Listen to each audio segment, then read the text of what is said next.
Hi guys, I thought I'd give you a quick once over on my version of a budget Overlander with solar power and heater, a Webasto furnace. So I'm running the stock wheels 20-inch with Cooper Discovery AT3 tires. They're fantastic, and snow and ice anywhere I've been, sand. I can't say enough about them. They're great for this type of rig. On the roof I put 3 Harbor Freight panels, 100 watts each, with the goal of keeping the roof rack operational. These crossbars will slide over the top of the panels yet, so if I want to put something up here I can. Plus I've got room for one more panel if I want it, or if I get into some really rugged country where clearance is at a premium, I can put that box up on the roof, which I have done, and just ratchet strapped it to the rack.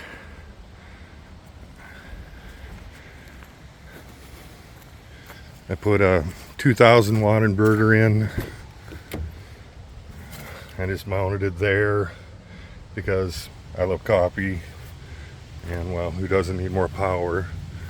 And a little battery thing I found in the store, makes it easy to monitor what your batteries are up to. Just a Fleet Farm or something like that it came from.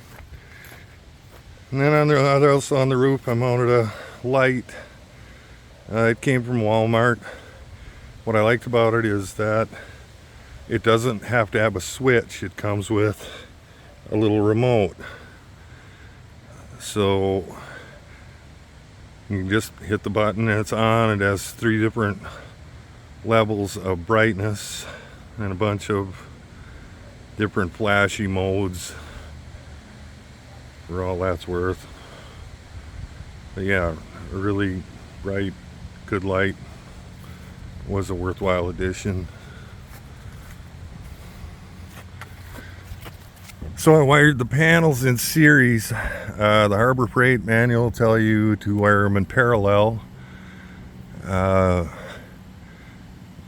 I didn't see any reason why you couldn't, so I cut the ends off the cords and I put MC4 connectors on them, wired them in parallel, and it's working great that way. Ran the wires out and underneath the trim, down through the little hole down in there.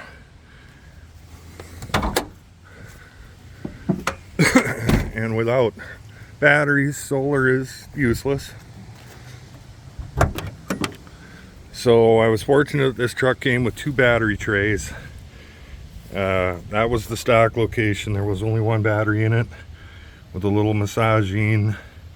I was able to fit a Group 31 110 amp hour battery, 3 of them, another one in the tray over here, and another one down there. And I mounted the solar charger on the firewall there.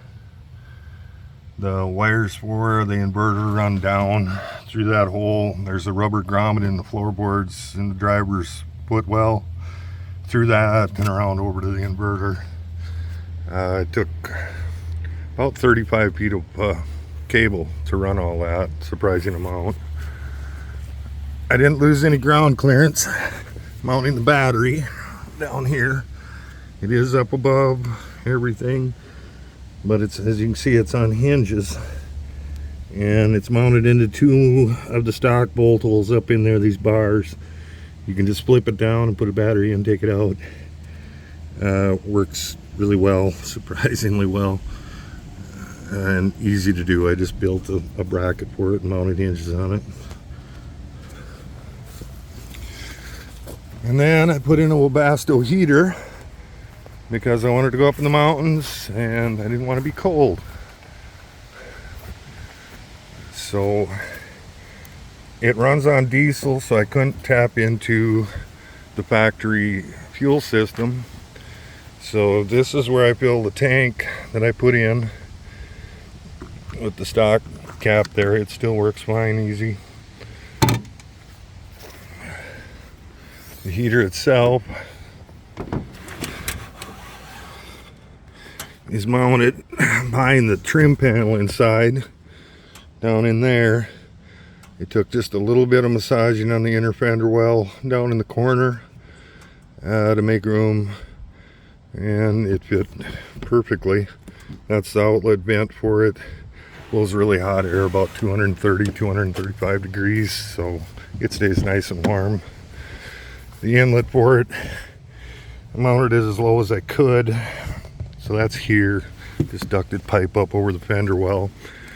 I have plans to put in some shelving on the sides like they do with sub Overlander.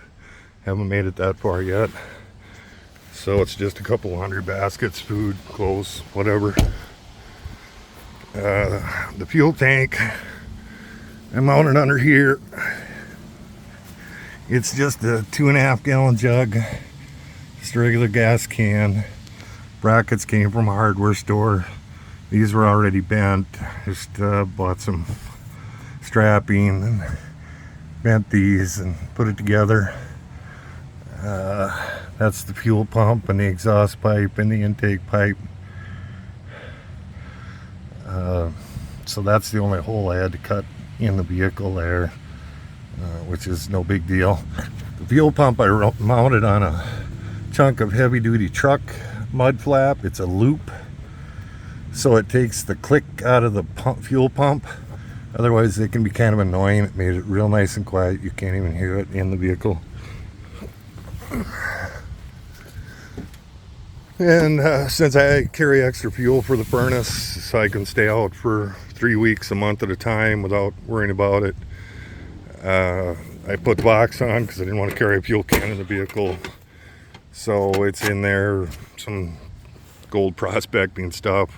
There's a 1,000-watt generator down in there, a tote down in there full of all kinds of emergency vehicle fix stuff, repairs, recovery gear, you know, whatever you might need.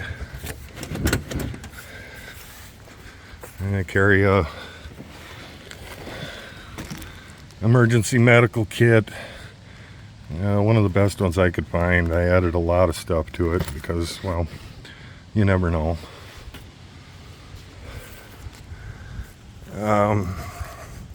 Other than that, the next on the list would be the shelving inside and a 3-inch suspension lift, which we'll get to. But I have very little money into this. It's really capable. Last year I did a lot of running around in Utah, Moab. I was out to Chicken Corners. I did fins and things. I did Hell's Revenge Trail in it, although that was definitely at the upper limits of what a stock Yukon XL can do. With the lift on it, it wouldn't be any issue. You know, don't get in a hurry. Take your time. I wouldn't go out there if you don't have maybe some skills. But a lot of fun. Cheap on gas. You know, it's a 5.3 with the displacement on the band. Gets 19 on the highway if you don't get in a hurry. So, I guess that's about it. Y'all take care and have safe travels.